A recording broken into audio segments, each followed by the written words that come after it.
If I gave you a plate with 5 different slices of cake and asked you to pick one, what would you do?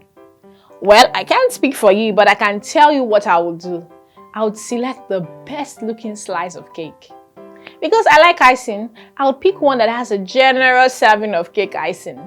If the cake had 3 flavors, which could be vanilla, chocolate, and red velvet, I would go for the chocolate cake because I absolutely love chocolate cake. So my selected size would be the biggest size of cake with a generous portion of chocolate and icing.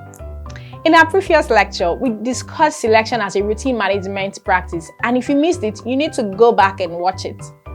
In this lesson, we want to look at the advantages and disadvantages of selection in farming. Selecting the best slice of cake is very similar to the selection done in farming. My selection got me the best slice of cake because it had everything I wanted.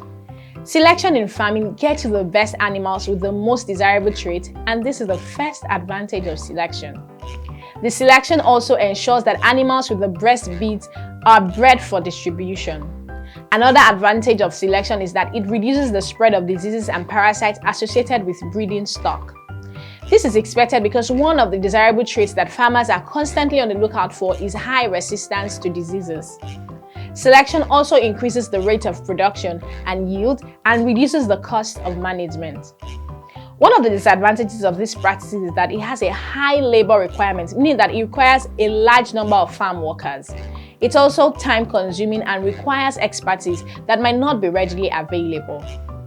In the process of selecting animals with your desired traits, you might miss out on some other important traits. I got a slice of cake with chocolate and icing, but what if there was another slice that had all 3 flavors with a generous donation of icing? I would have missed it because my eyes were only on my chocolate cake. With this, we have come to the end of our discussion on selection. In our next lesson, we'll be looking at another routine management practice.